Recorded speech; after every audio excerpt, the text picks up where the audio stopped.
Saya maklumkan di sini, pihak saya dan pihak Alias Salam, pengedar dan penerbit CD saya, tidak pernah mengeluarkan ceramah-ceramah MP3 dalam bentuk MP3 yang dijual di pasaran. Itu adalah cetak rompak, dan pihak saya dan pihak Alias Salam tidak membenarkan sama sekali. Yang cetak rompak pun kami tidak benarkan, apatah lagi MP3 yang sekarang ini berleluasa. Jadi saya minta kepada pihak-pihak yang membeli, menjual dan menguruskan cetak rompak dan MP3, berhentilah. CD yang tuan-tuan beli, yang original, adalah untuk membantu dan menjadi dana yang penting kepada sekolah saya, Pusat Pendidikan Al-Barakah.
We once had a teacher of teachers.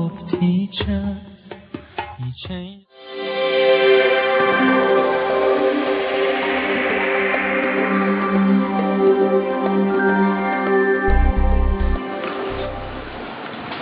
Assalamualaikum warahmatullahi wabarakatuh. Bismillahirrahmanirrahim. Alhamdulillahi rabbil alamin. Wal aqibatu lil muttaqin wa la udwana illa 'alal zalimin. Ashhadu an la ilaha illallah wahdahu la syarikalah wa ashhadu anna Muhammadan abduhu wa rasuluh. Wa nusalli wa nusallim ala habibina wa maulana Muhammad wa ala alihi wa sahbihi ajma'in.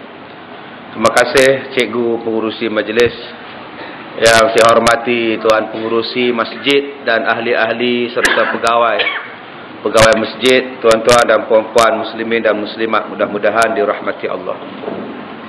InsyaAllah pada pagi ini kita akan membaca 7 wasiat Rasulullah sallallahu alaihi wasallam kepada umatnya, seperti yang saya dah edarkan pada tuan-tuan. Ada yang belum dapat? Yang belum dapat angkat tangan. Ramai lagi yang tak dapat. Minta petugas tolong edarkan apa nama risalah ni. Mana petugasnya? Mana? Sudah habis dah? Dah 500 keping dah habis. Hai, saya bawa 500. Ini 500 orang ni. Ya, jangan ambil 2-3 sudah. Ya.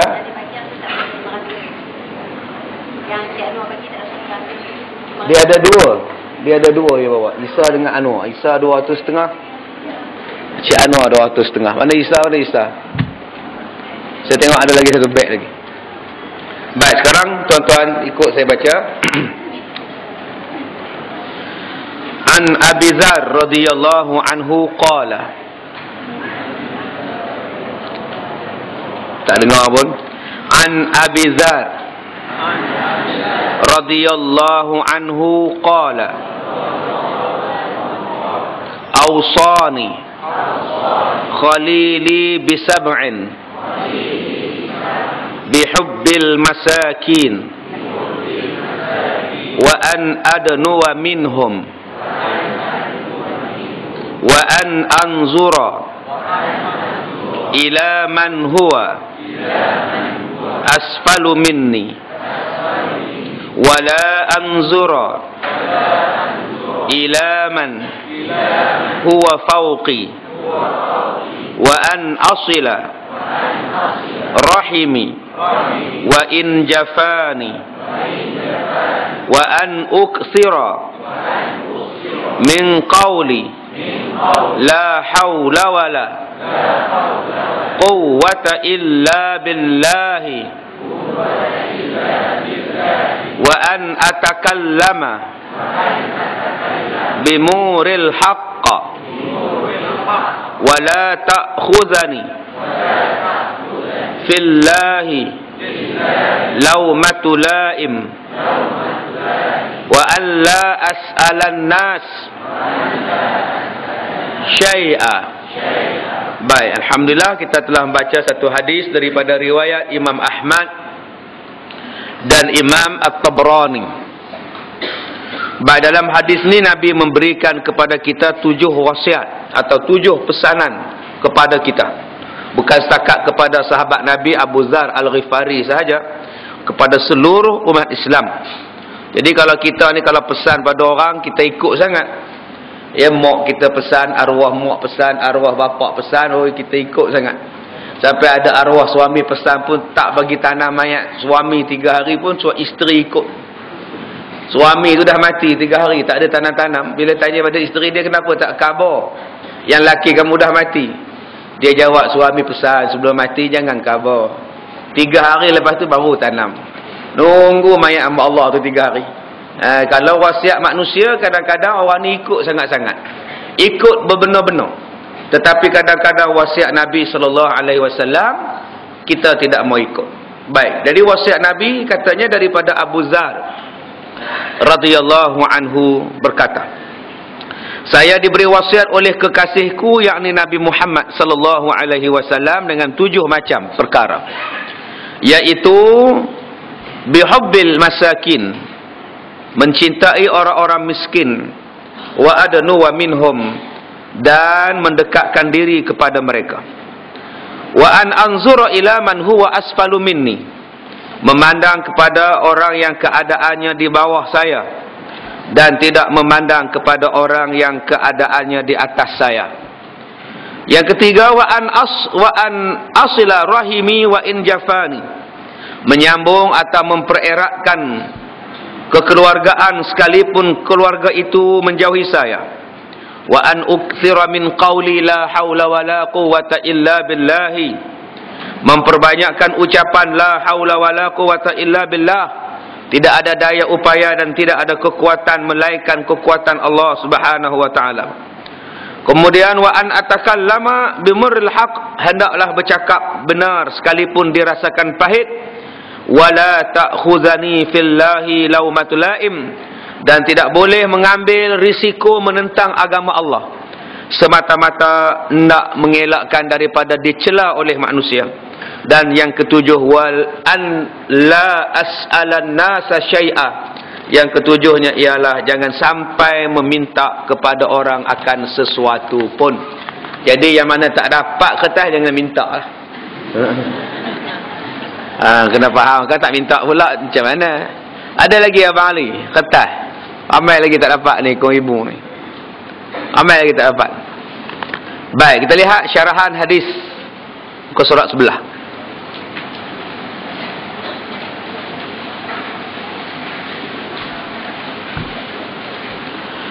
Hadis tadi menjelaskan 7 macam wasiat yang diberikan oleh Rasulullah sallallahu alaihi wasallam kepada sahabatnya Abu Dzar Al-Ghifari.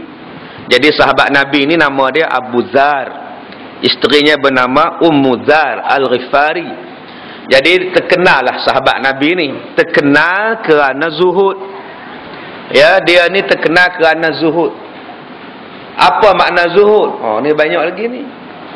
Ya, siapa yang tak dapat angkat tangan macam saya. Ya. Supaya dapat. Semua orang dapat, sebab hari ni kita nak baca doa nanti. Jadi kalau tuan-tuan tak dapat, tak seronok nanti kan. Baik, jadi Abu Dzar Al-Ghifari ni sahabat Nabi yang zuhud. Yang zuhud, apa makna zuhud? Macam-macam pendapat berkenaan dengan zuhud. Ada yang kata zuhud ni ialah menolak dunia. Dunia ni tak mau ambil, melainkan yang ala qadar sahaja. Pendapat yang kedua kata zuhud ni ialah melebihkan akhirat daripada dunia. Ada pula yang kata zuhud ini ialah mengambil dunia tetapi tidak disimpan di dalam hati. Imam Sayyidina Ali berkata zuhud ni ialah boleh ambil nikmat dunia, kemewahan dunia, sebab Allah memang jadikan dunia ni untuk manusia, tetapi janganlah disimpan di dalam hati nikmat-nikmat dunia ni sampai jadi kedekut, sampai menjadi perkara utama, sampai menjadi tujuan utama hidup di dunia. Dengan dunia salah. Tujuan adalah untuk akhirat, tetapi tidak salah mengambil dunia untuk maslahah akhirat. Itu dikatakan zuhud. Baik, jadi Abu Dzar Al-Ghifari ini ada beberapa perangai. Di antara perangai dia yang famous ialah dia ni orang miskin. Dia orang susah. Bila sebut miskin dan susah, orang selalu sedekah pada dia. Tabiat dia, kalau orang sedekah pada dia, dia akan sedekah balik pada orang. Tak simpan pun satu benda yang orang sedekah untuk dia dalam rumah, melainkan dia sedekah balik pada orang ramai. Hari ni orang sedekah pada dia, hari ni juga dia sedekah pada orang lain. Ini perangai Abu Dzar. Ya, kita lah, kalau dah orang sedekah pada kita tu, kadang-kadang sudah simpan kita ni. Ya, daging korban sampai setahun belum peti air. Pasal dapat 6 kilo. Ya, jiran sebelah rumah tak dapat, kita tak bagi. Belakang rumah tak dapat, kita tak bagi. Bila anak tanya, mak banyak lagi mak, tak bagi orang belakang ke mak? Ish, siapa suruh tak ambil? Mak tunggu pukul 7 lagi, kamu tahu. Lembu tu tidur lagi, mak dah datang dah. Semata-mata nak dapat daging korban. Bila dapat senang-senang nak bagi ke orang belakang, henti ingat lah. 6 kilo tuan-tuan daging dia. Tahan 6 bulan, keras kematu macam batu dalam peti air dah. Ni kita ni maksudnya di Somalia ni ya, jadi kena faham ni. Jadi kadang-kadang jadi kedekut. Yang Abu Dzar dia susah, tapi dia tak pernah kedekut dengan orang. Perangai yang kedua Abu Dzar ialah suka meminta nasihat daripada Nabi SAW. Asal jumpa Nabi minta nasihat. Asal minta nasihat jumpa Nabi. Ni perangai dia. Perangai dia jumpa Rasulullah, ya Rasulullah, berilahkah wasiat kepada saya ya Rasulullah. Maka Nabi ni pun bagi wasiat. Tak pernah Nabi kata dah jemu aku nak bagi wasiat kamu. Dah jemu aku nak cakap pada kamu. Nabi tak pernah cakap macam itu. Bila Abu Dzar minta, Nabi bagi. Dan Abu Dzar ni tuan-tuan, perangai dia tadi saya sebutkan, dia suka minta nasihat supaya semakin baik, semakin baik, semakin baik. Jadi kalau kita pun nak semakin baik, kita kena minta nasihat daripada orang. Barulah semakin baik. Letakkan peti cadangan dekat luar supaya senang orang nak komplain. Kan, supaya senang nak komplain. Dan yang komplain tu pula kenalah komplain elok-elok, janganlah maki hamun. Saya sekian-sekian nama hari ini mengkomplain aircon tak sejuk. Habis itu. Kalau boleh senang bubuh alamat, senang pengurusi jawab. Kalau dah tak sejuk, kamu top up lagi lah aircon. Cakap banyak pula kan. Jadi senang. Bila kita buat peti cadangan, maknanya kita minta nasihat pada orang supaya kita makin maju. Kalau kita ni pegawai kerajaan, kita minta. Kalau kita ni peniaga, kita kena tanya orang, apa yang kamu tak puas hati dengan perniagaan saya? Layanan tak mesra ke? Barang mahal ke? Susun atau tak menarik ke? Kalau baik, bagi tahu kawan. Kalau buruk, bagi tahu kami. Kami akan perbetulkan. Maka dia akan jadi manusia yang hebat, peniaga yang bagus. Sebab dia tanya orang. Setengah peniaga bila orang komplain, marahnya. Lambat lah. Kalau lambat, masak sendiri di rumah. Banyak cakap pula. Lama-lama tutup kedai dia. Dia tutup kedai sebab dia tak pernah tanya pendapat orang.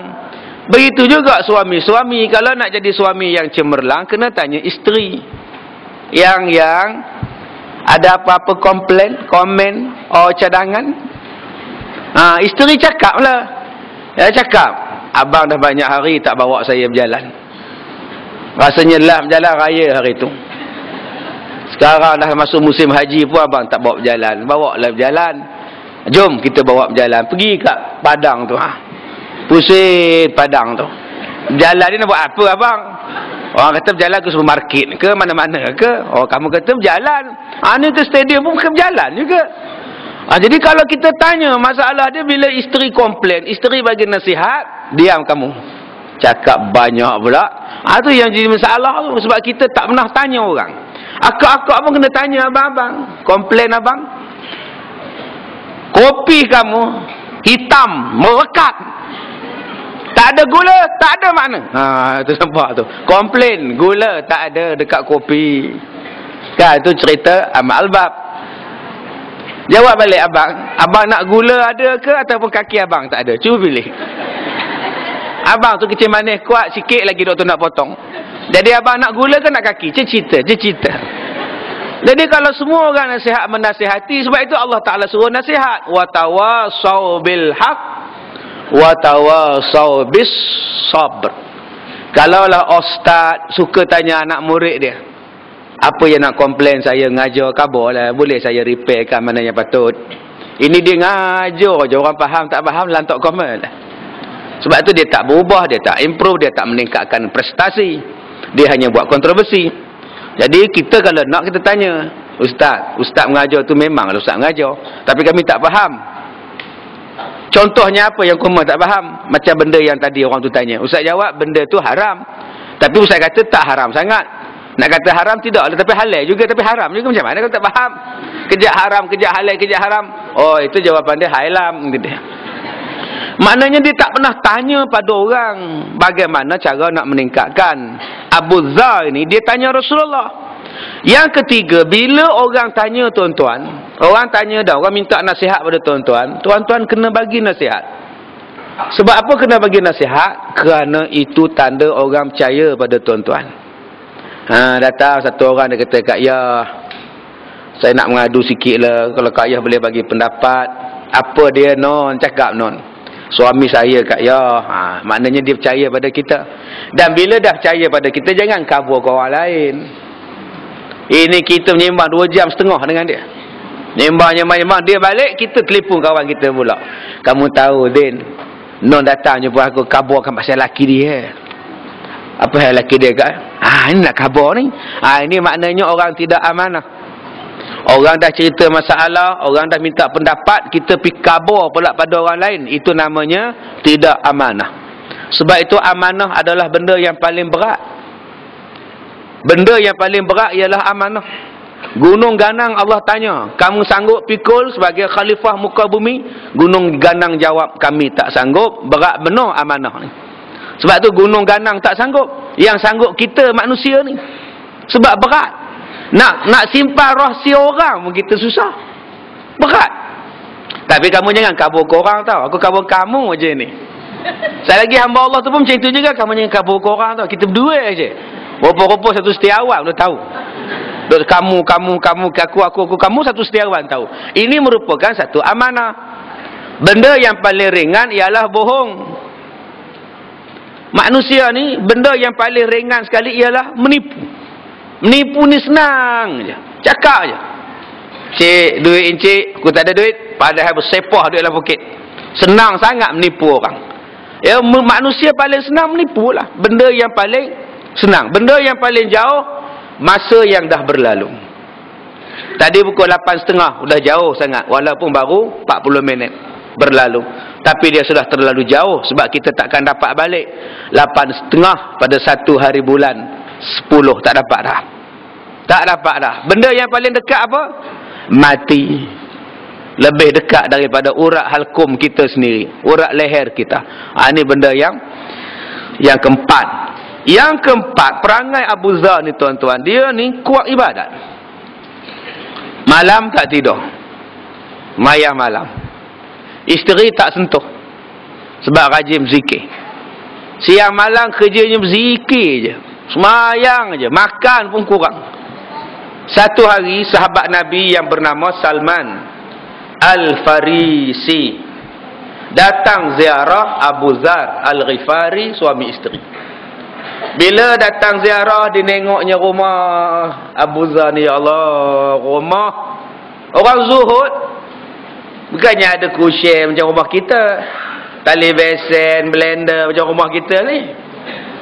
Orang Zuhud ada apa? Hang duduklah situ. Tak ada nyemuk, tak ada nyelantai, lak, tak ada.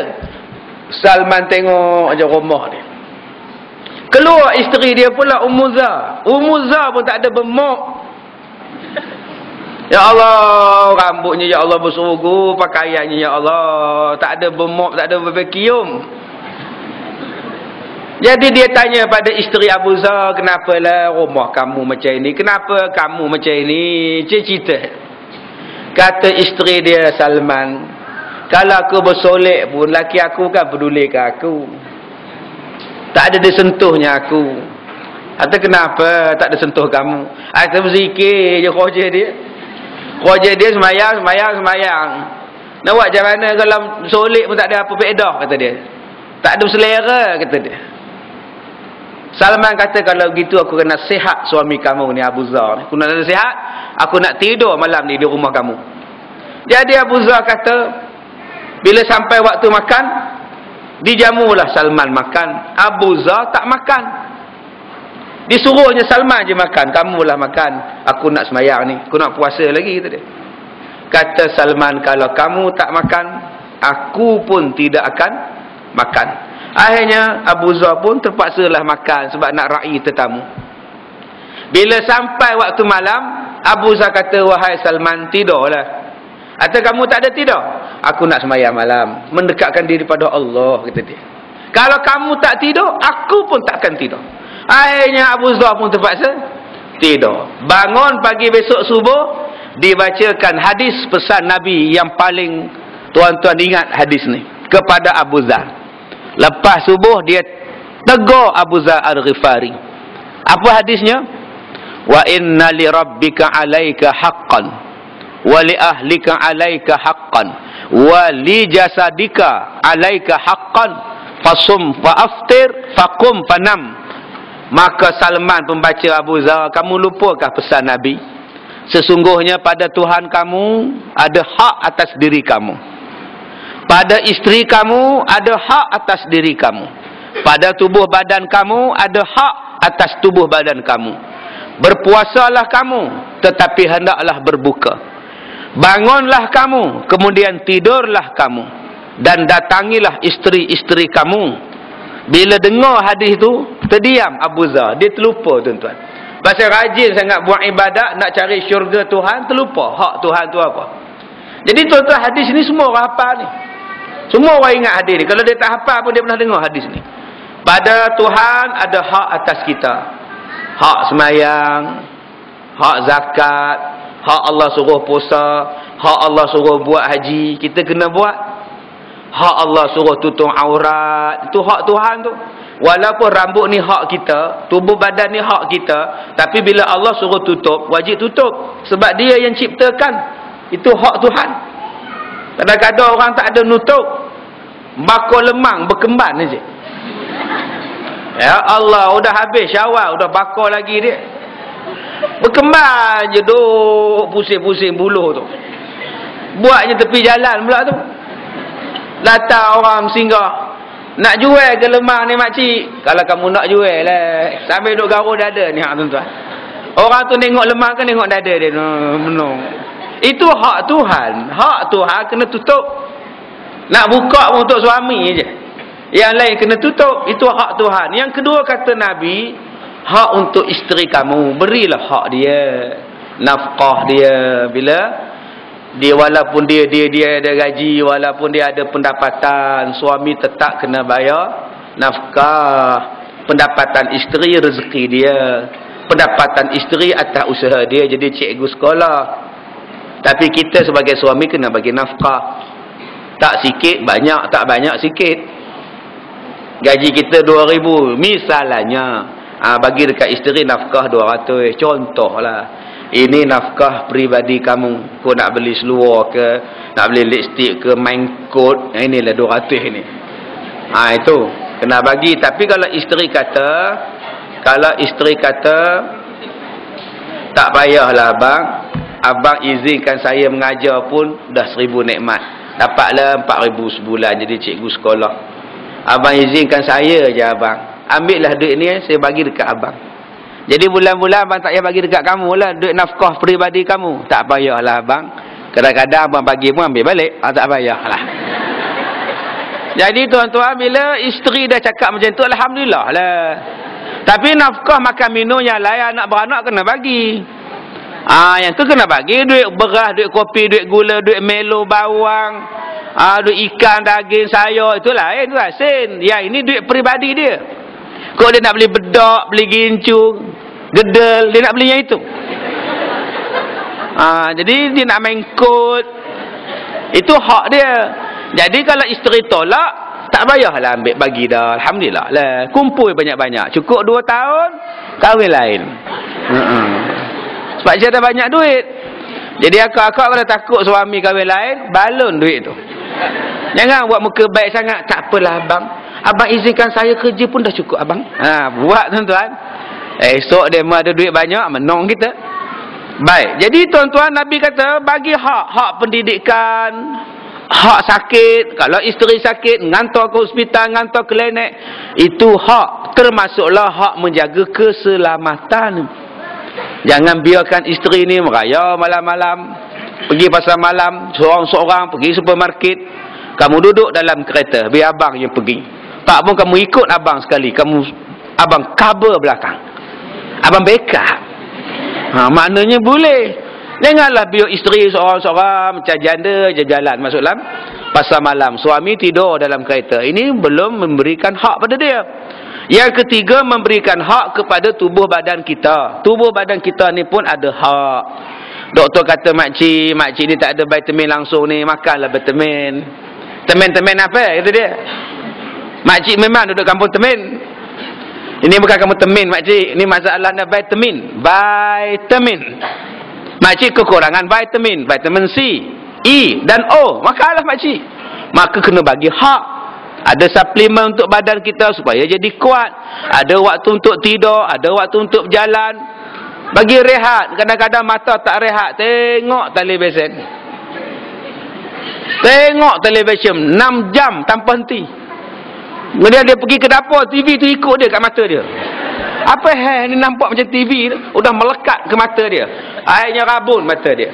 Dia kena bagi hak untuk rehat. Saya penceramah pun kena bagi hak untuk suara saya berehat. Saya ceramah dengan tuan-tuan 3 jam hari ni. 3 jam daripada sini pergi Kuala Lumpur, tuan-tuan. Bayangkan saya bercakap 3 jam perjalanan daripada Setiawan sampai KL. Lama gila. Tiba-tiba saya tak bagi untuk suara saya berehat. Saya zalim untuk diri saya. Kemudian Nabi pesan, hendaklah kamu berpuasa dan silakan berbuka. Jangan puasa terus menerus. Saya nak puasa setahun, Ustaz. Setahun. Tak payah puasa setahun setiap hari letih. Puasa 3 kali sebulan. Pahalanya macam puasa sepanjang tahun. 13, 14, 15. Setiap bulan 3 hari. Sekali kita puasa, gandaan dia 10 kali. Sehari kita puasa tu, pahala dia macam 10 hari puasa. 3 hari puasa maknanya dah 30. 30 darab dengan 100, tak setahun. Tak 300 hari kita puasa. Campur dengan bulan Ramadan, tak dapat setahun kita puasa. Ini kelebihan orang yang puasa 3 hari. Kalau dia tak nak ambil 13, 14 dan 15, dia boleh ambil awal bulan, tengah bulan atau hujung bulan. Boleh. Pahala dia besar.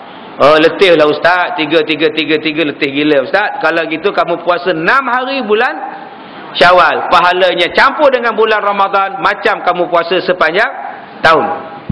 6 hari pun tak dapat Ustaz. Letih Ustaz. Kalau kita malas khabar orang. 3 hari sebulan kamu letih. 6 hari pun kamu letih. Apa kamu ni? Atau open house setiap hari Ustaz. Hari ni dan besok pun ada open house. Udah raya apa? Udah masuk bulan lain. Open house apa lagi? Baik. Balik kita kepada kisah ni. Dah habis dah. Tentang biodata Abu Zar Al-Ghifari. Kata dia, jadi bukan hanya Abu Zar yang sendiri yang dimaksudkan untuk melakukannya. Tetapi kita seluruh umat Islam sampai pada saat tibanya hari kiamat nanti kena ikut pesan Nabi. Kena ikut. Ittabi'u ma unzila ilaikum min rabbikum. Ikutlah apa-apa yang Allah Ta'ala turunkan pada kita melalui lisan Nabi Muhammad sallallahu alaihi wasallam. Baik. Apa pesanan dia? Wasiat dia yang pertama. Ya. Wasiat dia kata dia qala. Abu Dzar radhiyallahu anhu qala. Qala tu maknanya dia berkata. Siapa berkata? Abu Dzar Al-Ghifari. Qala. Dia telah berkata, past tense. Seorang berkata qala. Kalau saya berkata, berpanggil apa? Qala. Qa panjang. Qala. Seorang berkata. Kalau saya dengan pengurusi bercakap, qala. Panjang sikit lah tu. Dua. Qala. Kami berdua berkata. Dia, mereka berdua berkata. Kalau semua-semua berkata, qalu. Kita orang parit kalau qalu, jalan. Udah mati lah qalu tu. Lama tak nampak Pak Mat ke mana ya? Kamu tak tahu, udah qalu kata dia. Makna udah mati. Bukan mati. Qalu maknanya mereka semua berkata. Kalau seorang laki-laki berkata, kalau dua orang laki-laki berkata, qala. Kalau ramai-ramai berkata, dapatlah. Dia pagi ni dapat yang ni pun jadilah. Qala, qalu. Nanti balik rumah suami tanya apa kamu belajar di masjid? Qala, qalu. Ya. Kalau ini pun tak dapat, tak tahu dah tuan-tuan. Ini senangnya. Baik, ausani, diwasiatkan kepada aku. Ausani. Asal daripada perkataan wassa. Maknanya memberi wasiat. Watawasa. Wasiat tu apa dalam bahasa Melayu? Pesanan. Bahasa Arab wasiat. Bahasa Melayu pesanan. Ausani, dipesan kepada aku. Kalau tuan-tuan ni menerima wasiat, tuan-tuan dipanggil wasi. Tuan-tuan ni penerima wasiat. EPF ke apa ke nama ke dipanggilnya penama. Tapi kalau kaedah lain dipanggil wasi. Kalau suami mati, tuan-tuan pemegang wasiatnya dipanggil apa? Wasi, pesan memesan. Kalau tuan-tuan bagi pesanan tu nama dia wasini. Kaza wa kaza. Kan dulu ada penyanyi kan, ma zakara wasini gitu dia.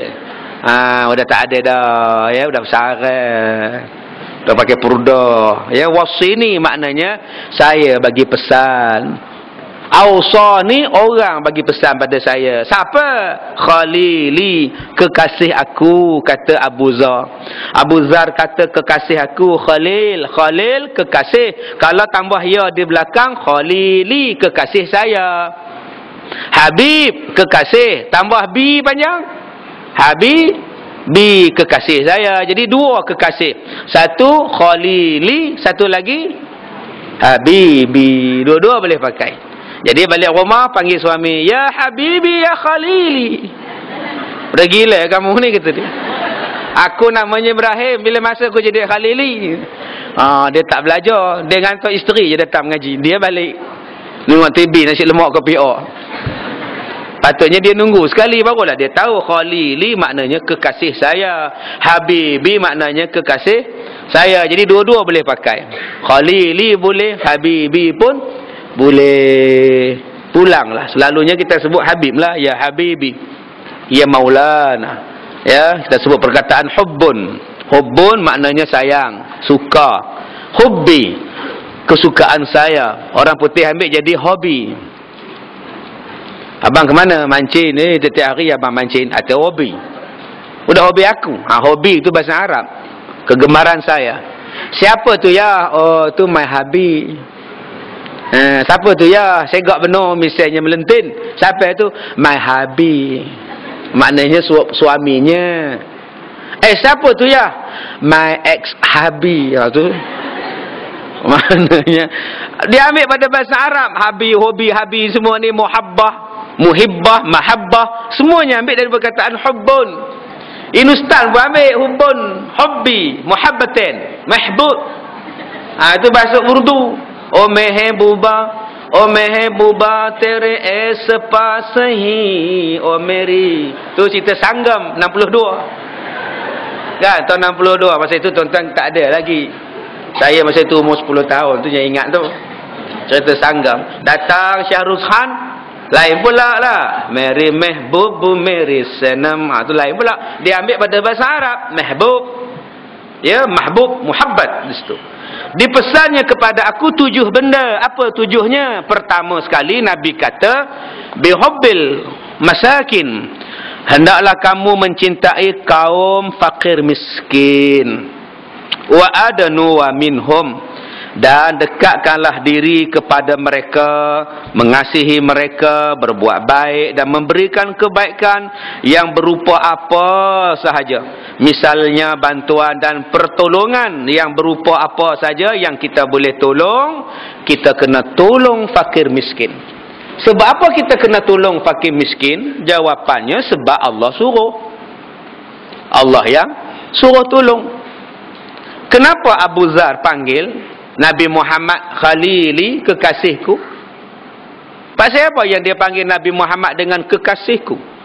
Sebab memanglah kita ni kena wajib mencintai Rasulullah.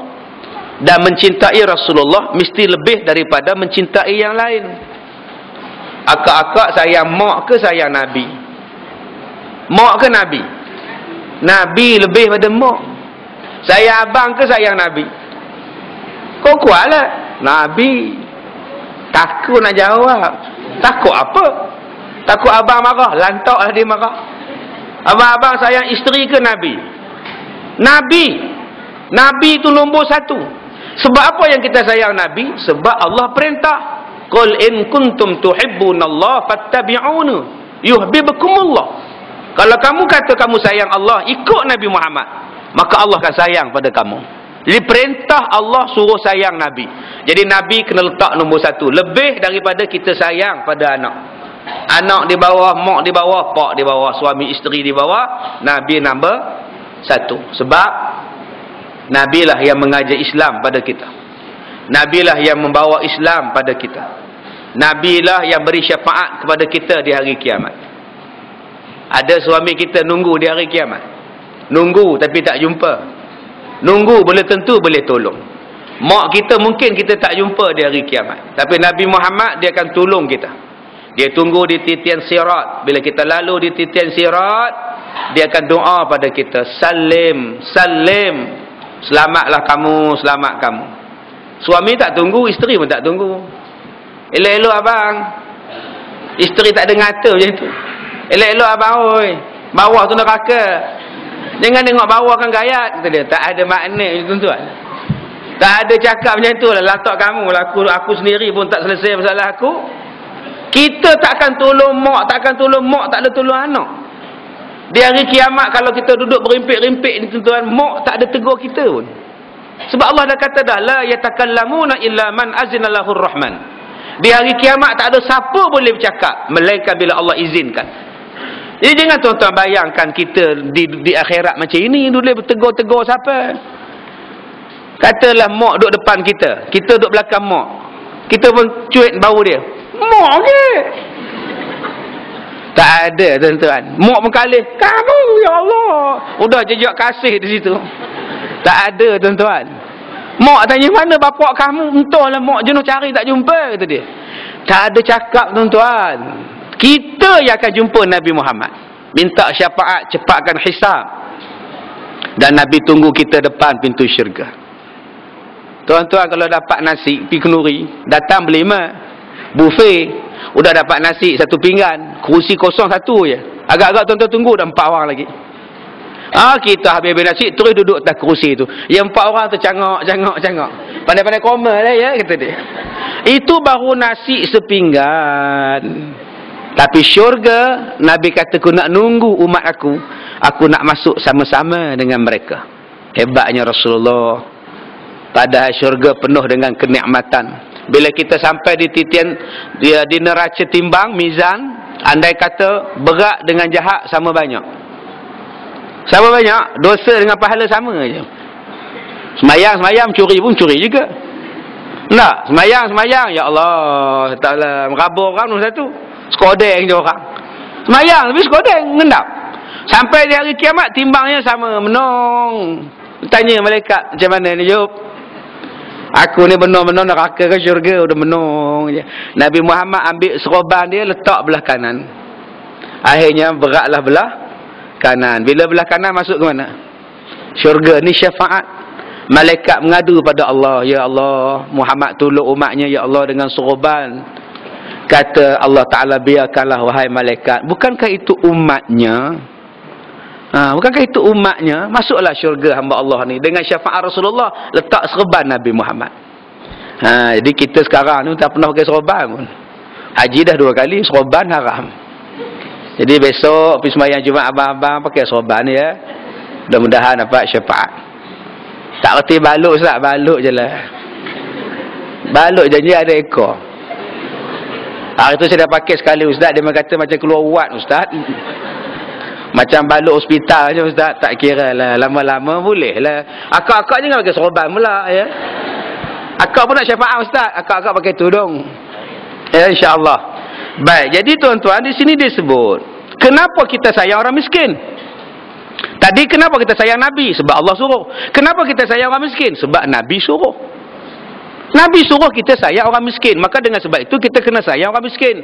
Apa dalilnya Islam ni jaga orang miskin? Nombor 1 zakat. Atas-atas sekali fakir miskin. Atas-atas sekali. Bawah barulah mu'alab lah, fisabilillah lah. Cuba tuan-tuan tengok dalam Quran. Berapa banyak ayat-ayat tentang miskin. Yas'alunaka madza yunfiqun qul ma anfaqtum min khair falil walidaini wal aqrabina wal yatama wal masakin. Mereka bertanya kepada kamu wahai Muhammad, pada siapa kami nak membelanjakan wang harta kami, pada siapa yang paling bagus? Maka jawablah Muhammad pada mereka, belanjakanlah harta mereka pada mak bapak mereka. Tolong mak bapak belum pergi haji, anak-anak hantarlah ke haji. Kadang-kadang anak-anak tukar kereta, tukar rumah, tukar orang rumah. Tapi mak dia tak ada bertukar. Rumah tak ada bertukar, dapur tak ada bertukar, silin tak ada bertukar. Kesian dekat mak. Kadang-kadang anak ni handphone setiap bulan bertukar. Handphone mak dia, ya Allah, ya Allah, ya Allah. Ikat dengan getah handphone mak. Nombor ni tak ada tuan-tuan. Mana nombor 4 mana dia? Anak ni handphone besar kotak. Sekarang ni handphone besar kotak tuan-tuan. Dulu masa kalau saya ceramah, orang ambil gambar macam ni, Ustaz ambil gambar Ustaz, mak. Sekarang ni Ustaz ambil gambar Ustaz, gini ambil gambarnya tuan-tuan. Besar gila kamera dia. Yang mak kita ya Allah belilah handphone untuk dia. Kesian tuan-tuan orang tua. Telefon tak angkat mana mak pergi. Kita pun balik cari mak, kenapa tak angkat telefon mak? Tak ada bunyi. Rupanya silent mode. Patutlah tak ada bunyi mak buat silent. Silent tu menatang apa? Tak apalah mak, saya repair kejap. Jadi tuan-tuan, kesian dekat mak kita, kesian dekat bapak kita. Ya, nombor 1 Allah suruh jaga mak bapak, bagi duit. Kalau mak bapak saya pun senang Ustaz, duitnya berlambak dalam tabung haji tu Ustaz. Kalau tolak semua duit orang, tinggal duit dia Ustaz. Kayanya mak saya kalau gitu datang pada adik-beradik kamu, abang kamu, kakak kamu, adik kamu, tolong. Akrabin kamu. Anak dia nak masuk universiti tak ada duit, kakak ipar kamu masuk hospital susah sakit, abang kamu jatuh motor kerja tak boleh 2 bulan. Tolong. Kalau abang saya, kakak saya semuanya senang Ustaz. Kalau saya nak tunggal Ustaz, saya nak tolong siapa? Kata Allah, anak-anak yatim. Anak yatim pun senang Ustaz, miskin. Wal masakin. Kalau orang miskin pun tak ada Ustaz, bohong. Jangan bohong. Orang miskin sentiasa ada. Orang miskin akan sentiasa ada. Jangan nipu. Ada je tuan-tuan. Akan sentiasa ada. Cuma tak jumpa. Tak jumpa sebab kita tak campur dengan orang miskin. Kenapa tuan-tuan tak jumpa orang miskin? Sebab kita tak campur. Kenuri kita panggil orang kaya aja. Open house untuk orang hebat-hebat aja. Kita tak ada campur melawat demo dalam kampung ke dalam mana ke. Kita duduk dalam taman kita je. Taman kita pun ada guard. Nak masuk pun kena tunjuk kad. Bila nak jumpa orang miskin? Kita tak campur dengan mereka. Bila kita campur dengan mereka, baru kita tahu. Tapi miskin-miskin kita di Malaysia kira berada lagi. Itu hebatnya Malaysia ni, tuan-tuan. Miskin kita ni ada astro. Di rumah tu ada astro miskinnya, masya-Allah. Miskin orang lain di Kemboja 10 kali miskin daripada kita. Tuan-tuan dapat air mineral. Air mineral ni kalau tuan-tuan pergi Kemboja, inilah minuman mereka. Setiap hari air putih je. Dia memang tak ada air kopi, teh wangi, teh oren, teh bunga, tak ada. Teh hijau, teh putih, tak ada. Kopi radik lagi tak ada. Mais cawan lagi tak ada. Air 3 layer macam kita ni, ya Allah, 3 layer. Atas warna oren, bawah warna putih, bawah lagi warna coklat. Kalau dema bawa, tuan-tuan bawa ke dema air tu menung, dema ni apa benda pula ni. Daging mereka jumpa setahun sekali je simpan. Baru ni kami pergi hantar lepas raya puasa, baru ni kami hantar 5 ekor lembu. Seekor dema sembelih, 4 ekor dema sembelih, dema simpan. Seekor buat kenduri satu kampung datang. Yang 4 ekor tu dia proses, gaul dengan garam, simpan untuk setahun punya makan. Besarlah peti ais dema ustaz ya. Peti ais apa mana ada. Main gaul dengan garam aja. Nanti minggu depan buka lain, gaul lain pula. Nak masak kena rendam 2-3 malam baru boleh masak sebab garam banyak. Semakin tuan-tuan. Kita air banyak. Air banyak, dema air nak ambil wuduk pun kongsi situ je. Situlah payah wuduk, situlah untuk mandi, situlah untuk semayang. Jadi susah ada kita di Malaysia ni. Walaupun miskin, ada motor roda 3, dapat welfare bagi, pama bagi. Cuba tengok rancangan bersamamu, rancangan Kak Jan, orang miskin bela anak-anak. Tiap-tiap pagi kerja dia mengambil sayur, jual di pasar. Kan juru heboh dia, slow je suara dia. Beginilah kehidupan seharian Kak Leha setiap pagi. Dia akan bangun selepas sembahyang subuh, dia akan mengutip sayur-sayur di belakang rumahnya untuk dijual di pasar berdekatan. Kak Leha pergi ke pasar dengan menaiki motor roda 3, sumbangan daripada Jabatan Kebajikan Masyarakat. Orang miskin pun motor dia 3 roda. Kita pun 2 je. Lebih dia daripada kita lagi. Nampak tuan-tuan di Malaysia ni walaupun semakin, ya Allah. Semakin pun ada handphone. Nampak tu orang Malaysia kita ni. Kalau tuan-tuan pergi ke Somalia, cuba tengok semakin ni, ya Allah. Yang hebatnya orang Somalia, walaupun ditimpa musibah, bula, perang saudara, tapi semua bertudung perempuan dia. Tudung labuh-labuh pula tu. Bayangkan tuan-tuan dalam keadaan bula, makanan tak ada, kemarau panjang, semua bertudung. Riba anak nunggu makanan pada kita. Malaysia ni punya mewah, ramai tak bertudung. Bayangkan kalau datang ke buluran kemarau, agak-agak nak bertudung tak yang tak bertudung. Rasa-rasa yang bertudung membuka, ya lemah aku kata dia. Nampak tu. Pujian pada wanita Somalia tuan-tuan. Yang kedua dema tu walaupun bula, tapi anak semua ada. Semua anak kecil, menggendong anak kecil. Saya kadang-kadang tanya, bila masa dia ni buat? Dengan air tak ada apa, tak ada makan, tak ada anak, ada juga. Hebat benar dia tuan-tuan. Kita ni kalau fikir kemarau lah, air tak ada apa-apa benda, tak fikir orang. Dia sempat lagi tuan-tuan. Allah. Cuba tengok kita di Malaysia ni, air banyak, makanan banyak. Mana ada riba anak? Mana ada tuan-tuan? Relax, tak ada riba anak pun tuan-tuan. Somalia dengan ayah tak ada apa, tak ada anak semua kecil-kecil mereka ni. Produktif dan macam-macam lah, efektif, progresif. Baik, di sini disebut kepada kita orang miskin. Kenapa yang kita kena sayang orang miskin? Kerana doa. Orang miskin doanya mustajab. Duduk dengan orang miskin barakah. Nabi Muhammad kalau dia pergi mana-mana, dia akan cari orang miskin. Saidina Umar malam-malam dia ronda cari orang miskin. Dia hantar bantuan pada orang miskin malam-malam. Bukan orang miskin cari Saidina Umar. Sayyidina Umar yang cari orang miskin. Kita sekarang ni suruh rakyat pergi cari YB. Patutnya YB turun padang cari mana orang miskin. Ini bila keluar dalam TV3, Karam Singh buat keluar, kita marah. Arahkan pagar makan padi. Tak betul dia punya peribahasa tu. Kita pun tak tahu. Oh, pandai Singh ni. Tak betul kita pun tak tahu. Umpama onak dalam belukar, kita pun tak tahu. Sepatutnya tuan-tuan, pemimpin kena turun padang. Malam-malam turun cari, siang-siang jumpa Tok Ketua mana rumah orang miskin. Tok Ketua pun kena cari, Tok Pengulu pun kena cari. Jangan bila keluar dalam TV, wartawan tanya kenapa tidak ada bantuan Datuk. Atau dia memang tak ada jumpa saya. Macam mana dia memang nak jumpa? Dia memang tak ada kaki. Kaki dua-duanya kudung. Macam mana nak jumpa tingkat 2 pejabat Datuk? Setengah orang ni. Sebab tu nak jadi pemimpin mukanya senang. Besok Allah siasat. Kenapa kamu tak tolong mereka? Sayyidina Umar tiap-tiap malam jalan, malah dia masak untuk orang-orang miskin, disuapnya pada anak-anak yatim. Ini contoh daripada pimpinan untuk menjaga orang-orang miskin, sebab doanya mustajab. Sebab tu kalau tuan-tuan nak berjaya, kena buat untuk bahagia untuk miskin, kena buat. Kalau kita masak makanan, ada bahagia untuk orang miskin dalam kampung kita. Bila mereka dapat, mereka doa.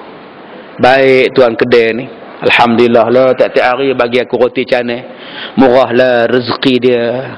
Mereka doa dengan penuh ikhlas, insya-Allah kita dapat barakah. Jadi mana-mana abang-abang, akak-akak yang meniaga ni ada peruntukan. Mungkin 1%, 5% daripada masakan makanan duit kita untuk fakir miskin.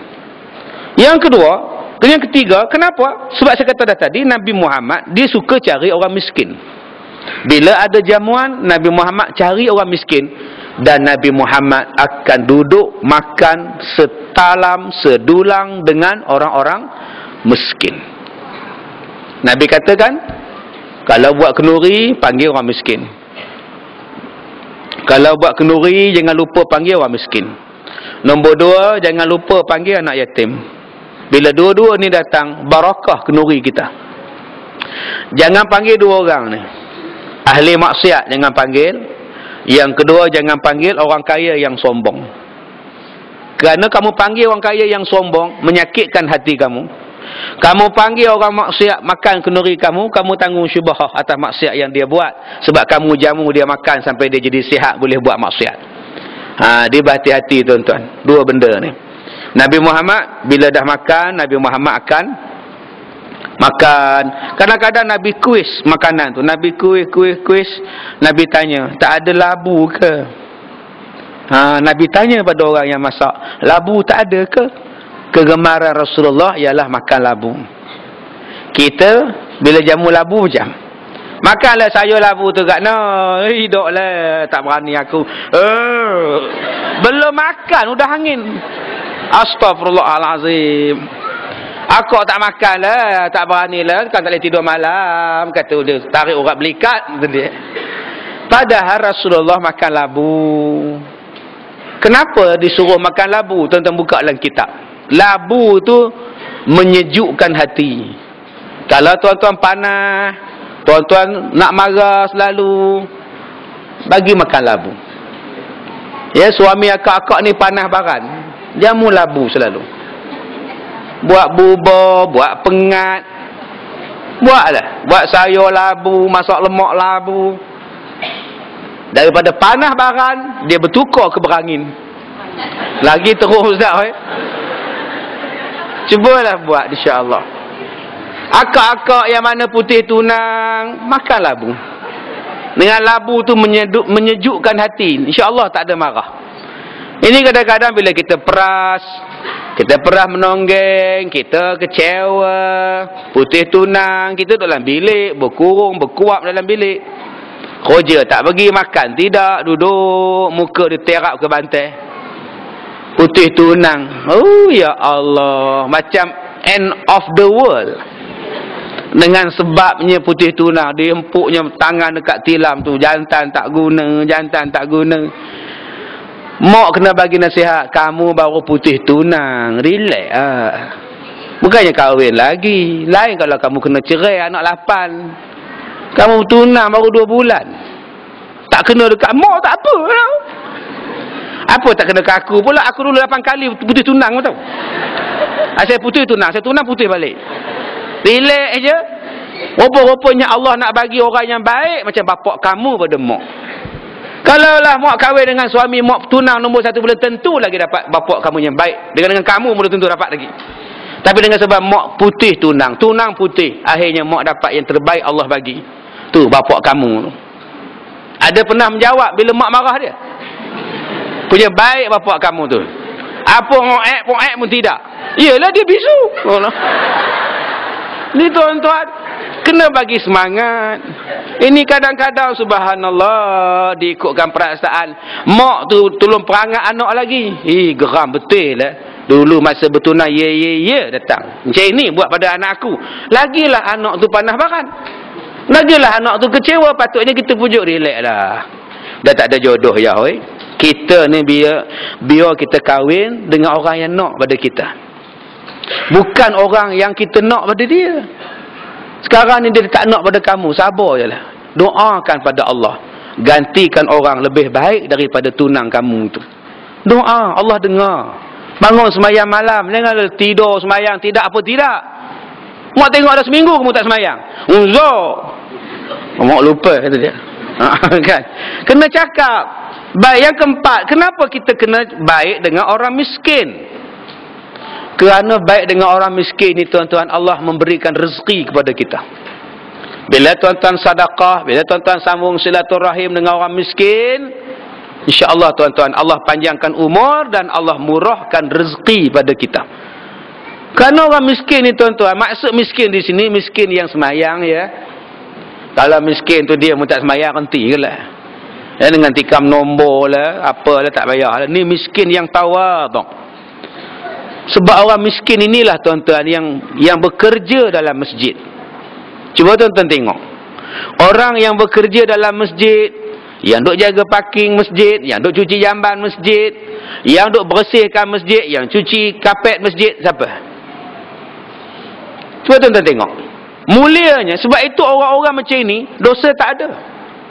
Tiap-tiap hari bersih kapet, bersih tandas, cuci masjid.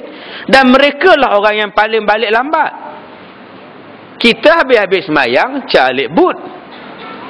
Demo tak lagi tuan-tuan. Tutup tingkap sana, tutup. Last sekali tutup pintu pagar. Kadang-kadang bila buat kenduri, demo last sekali basuh pinggan. Ya, berselok kain basuh pinggan. Dapatlah upah 2 bungkus nasi dengan lauk. Orang miskin kebanyakan dia. Orang macam inilah tuan-tuan bawa air. Mana air tak ada. Bawa botol air ni pergi jampi dia. Minta lah anak saya nak periksa ni hujung tahun ni. Kadang-kadang mustajab doa dia sebab dia ni orang baik. Orang bersih masjid. Saya pernah pergi satu masjid, tidak ada orang yang cuci masjid. Sebab semua yang pencen ialah pencen Division 1. Siapa nak cuci masjid? Tak cicak siapa nak kutip. Akhirnya import pekerja Indonesia untuk jadi tok siap. Takkan Datuk nak cuci tak cicak? Sudah. Berani tuan-tuan suruh Datuk tak cicak tu. Datuk yang tawaduk aja pergi cuci. Saya ni Datuk, kamu tahu. Masya Allah, dia tak tahu. Kalau kita membersihkan masjid, Allah sediakan satu bidadari, satu mahligai untuk kita. Satu tek cicak kita bersihkan daripada masjid, satu bidadari. Satu mahligai dalam syurga. Dia tuan-tuan lepas ni berebut tek cicak. Tek cicak. Ini menung tengok tek cicak. Dia komplainnya, inilah kerja tok siap. Elah nak bersih tidak? Jangan kata kat dia, baik kita bersihkan. Dapat kita. Malam-malam tuan-tuan pergi ke tandas, cuci tandas. Besok semayang subuh orang datang semayang, bersih tandas. Insya-Allah kebaikan ini. Yang ni yang Allah Ta'ala bagi kepada mereka. Di samping itu tidak ditinggalkan pula mengajak mereka berusaha dalam bidangnya masing-masing dan membantu mereka untuk menghasilkan dengan memberikan pimpinan atau modal yang diperlukan. Ya, macam pepatah Cina sebut, janganlah asyik bagi ikan pada orang susah. Bagilah joran pada mereka supaya mereka boleh berusaha. Jangan mereka duduk di rumah tiap-tiap hari hantar ikan. Akhirnya mereka jadi lemak. bagikan mereka kail, bagikan mereka tali kail, bagikan mereka joran, suruh mereka berusaha, modalnya kita bagi, kamu buat. Jadi tuan-tuan, nombor satu, Nabi kata hendaklah kita sayang fakir miskin dan hendaklah kita campur dengan mereka. Cuma di sini kita kena ingat, miskin ada banyak kategori, ada banyak jenis. Pertamanya miskin harta, orang yang tidak ada wang, ataupun ada wang tapi tak cukup untuk perbelanjaan dia. Ini miskin harta. Cara bantuan dia, kita bagi bantuan, makan minum, duit ringgit, pakaian.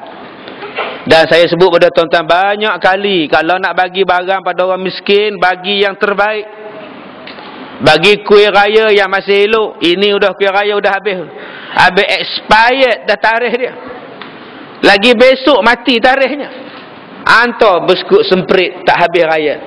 Assalamualaikum, nak hantar kuih. Alhamdulillah dapat semprit. Dia bukannya baca expired date tu 3 Oktober. Makan boleh makan lagi, dia boleh makan lagi, cirit-birit nama Allah tu. Dah lah miskin.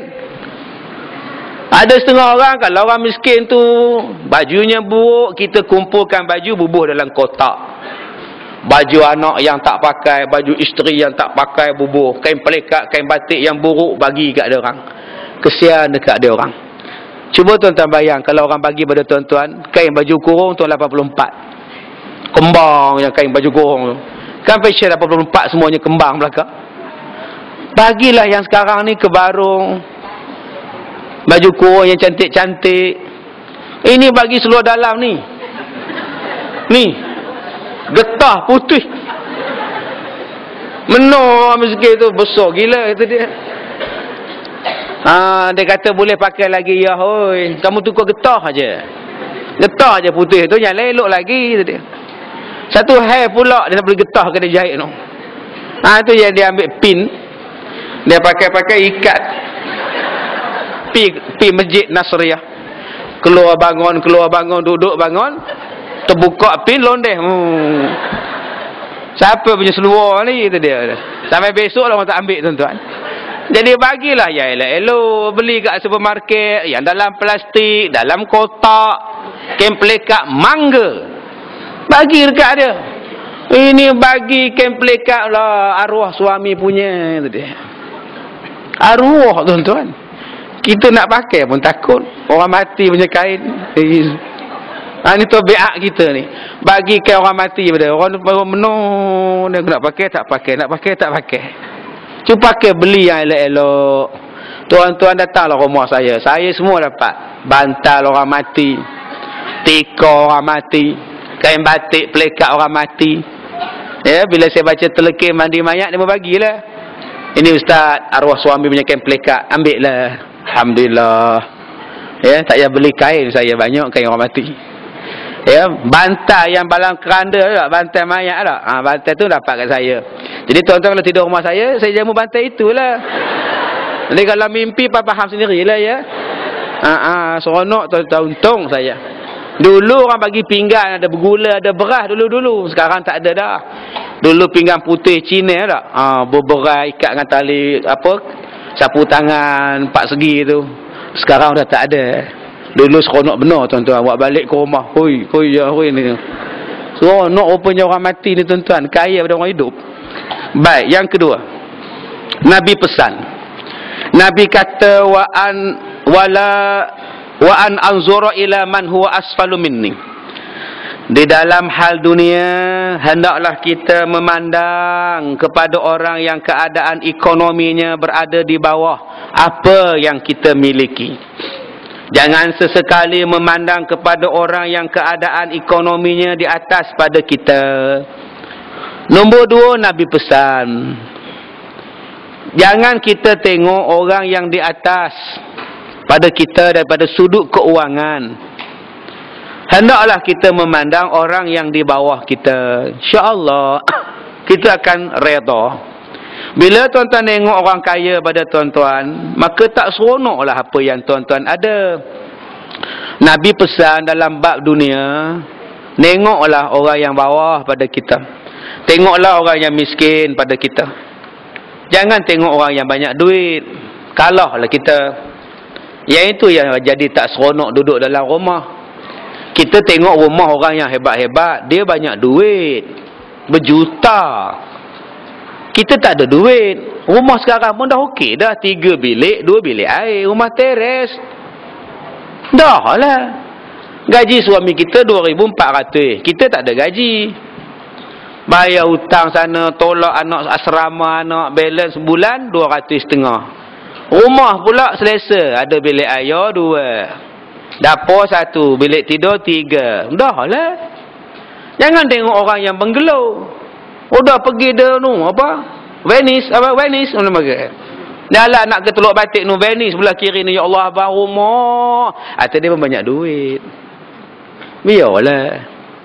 Kita sekarang dah ada dah. Bila tuan-tuan tengok rumah dia, rumah kita tak seronok. Tak seronok dah rumah kita. Tu yang silap tu. Tengok orang yang tak ada rumah. Kena melawat orang tak ada rumah. Kesian duduk buat bangsal.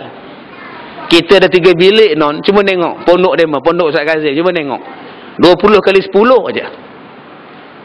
Itu pun besar lah. Ada satu pondok lagi-lagi kecil 4 kali 6. Tahu? Nak bangun pun tak boleh dah. Kecil benar kata dia. 4 kali 6 aja. Kita rumah 3 bilik 20 kali 70. Okey apa? Akhirnya kita sayang rumah kita. Kita reda rumah kita. Jangan tengok kereta orang besar. Tengok kereta dia orang kaya. Berjuta. Kawan saya pakai Astra dalam kereta dia. Astra. Atas bumbung. Ustaz tanya apa? Bumbung. Ustaz ni bulat-bulat apa benda? Dalam kereta dia. Oh, ini Astra Ustaz. Oh. Nampak gambar Ustaz? Ada lah gambar. Main bola apa semua nampak. Astra. Berapa ribu pasang? 5,000. Itu yang paling murah. Yang mahal 12. 12,000 pasang Astra. Dia dapat isteri seorang. Nak Astra ke nak isteri? 12,000. Masya Allah. Tuan-tuan ada kereta kancil je. Tak ingatlah pasang Astra. Baik bayar kancil tu habis muka. Senang cerita. Ini dah lah sebulan 300. Gatal buat Astra pula 12,000. Tu yang kopak duit. Demo ada duit biarlah. Saya tengok satu datuk datang rumah saya. Masya Allah. Kereta dia. Ya Allah macam kapal terbang. Seat dia macam kapal terbang tuan-tuan. Ada masaj lagi seat. Boleh ngurut. Kita ngarak isteri kita. Ngurut. Isteri angin dia apa angin. Ini kereta ada masaj. Datuk kaya biarlah. Tengok orang yang tidak ada kereta. Baru tuan-tuan menghargai proton persona tuan-tuan tu. Baru tuan-tuan rasa nikmat wajah tu. Bila tengok orang lain naik motor. Cuba tengok akak sebelah rumah kita dengan suami dia. Naik motor pergi kerja. Dua-dua gemuk. Dah lah gemuk. Naik motor pula. Yang isteri dia sebelah punggung. Sebelah belakang. Besi tengah-tengah punggung dia. Lebih ke belakang. Kadang-kadang punggung dia atas lampu merah lah tu. Lampu brek duduk dia. Tapi tak ada dia mau komplain. Bahagia tuan-tuan. Balik kerja, balik rumah. Kenapa kita nak tengok orang kaya? Dia banyak duit. Tuan-tuan naik kancil. Berhenti kat traffic light sebelah Mercedes. Tak payahlah nak cuit peha suami tu. Cantiknya abang. Mes tu abang. Cantik dia mau duit, ada duit. Abang tak ada duit. Belilah abang. Buat apa beli? Kita sekarang tak ada hutang. Nak nunggu lampu merah tu. Sekarang kita tak ada hutang. Aircon ada. Bumbung ada. Cermin ada. Cuma kadang-kadang cermin tu bila turun, cermin tu jatuh sengit.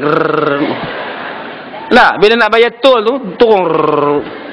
Nak angkat kena pegang tu. Buat macam mana ada juga cermin. Syukurlah. Tapi cantik kereta dia abang. Memanglah cantik, tapi kamu kena ingat ya. Cantik-cantik dia pun wiper dia satu je. Mercedes wiper dia satu je. Kita kancil tapi wiper 2, kamu tahu? 2 dengan 1 mana banyak? 2 lah. Oh kira terror kita lagi lah abang je. Nampak dia kata mahal-mahal pun buat apa? Wiper 1, kita 2. Kata dia. Suami dia kata nasib baik isteri ku tak apa sihat. Senang kelentong kata.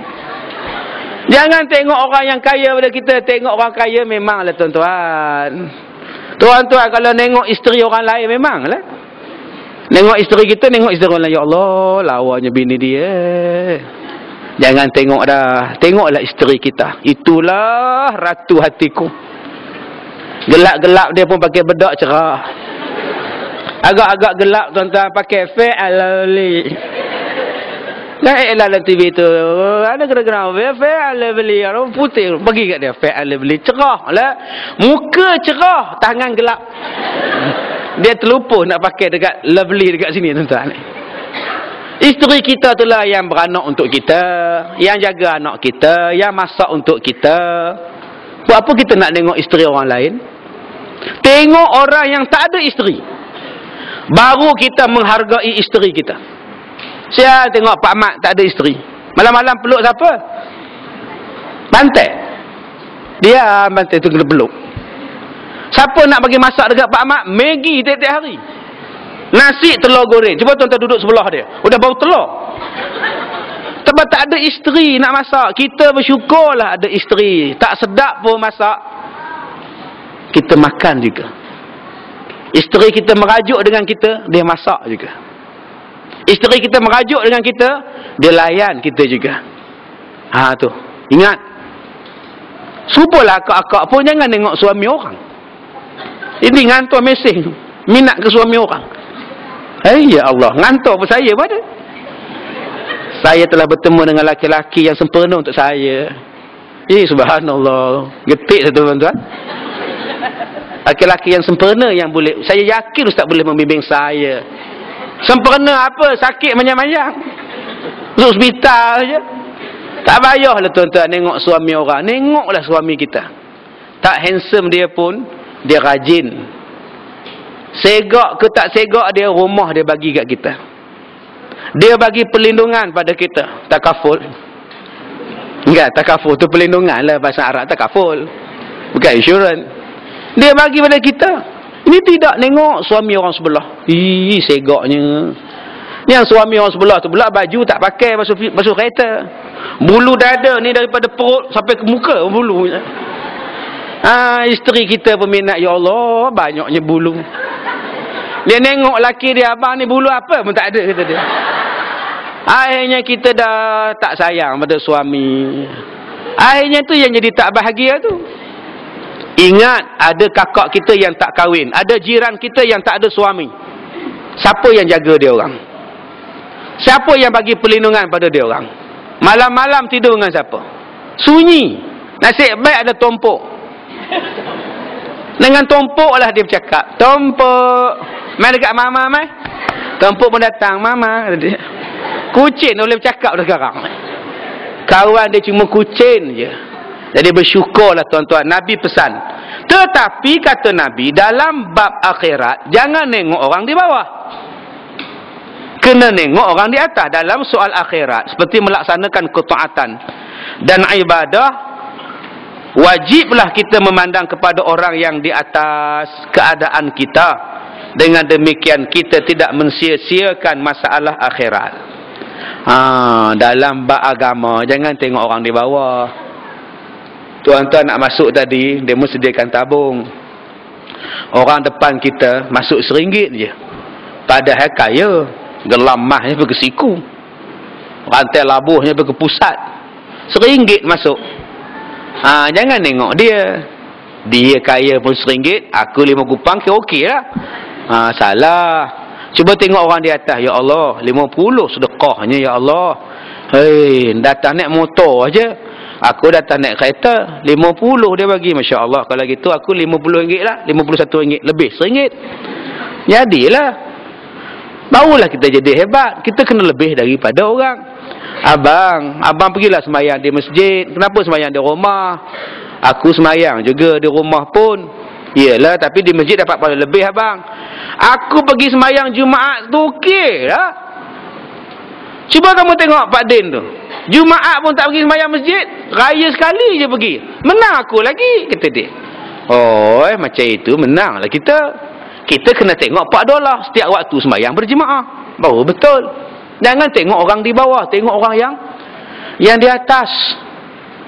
Teruklah macam itu kita. Penyakit kita macam itu. Abang curi ayam ya. Abang baru ayam. Cuba kamu tengok Pak Mat Tempe tu, lembu korban dicuri dia. Memang menanglah kita. Ya, dalam agama kita tak boleh fikir macam itu.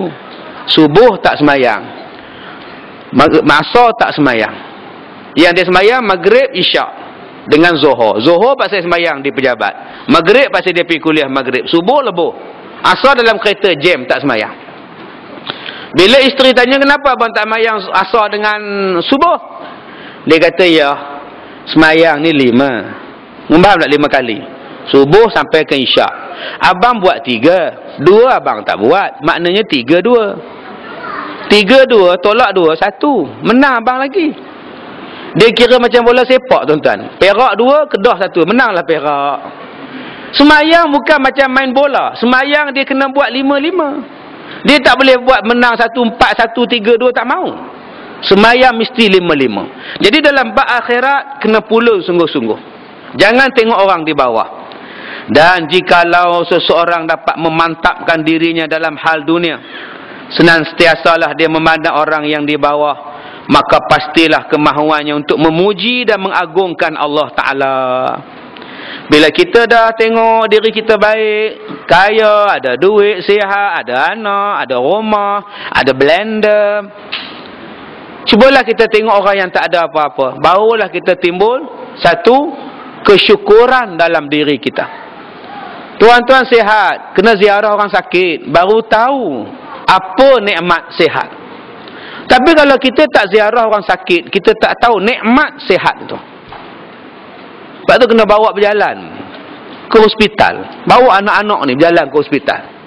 Tengok mak rempit yang terterak atas katil tu. Kenapa ni mak? Itulah menerak atas jalan.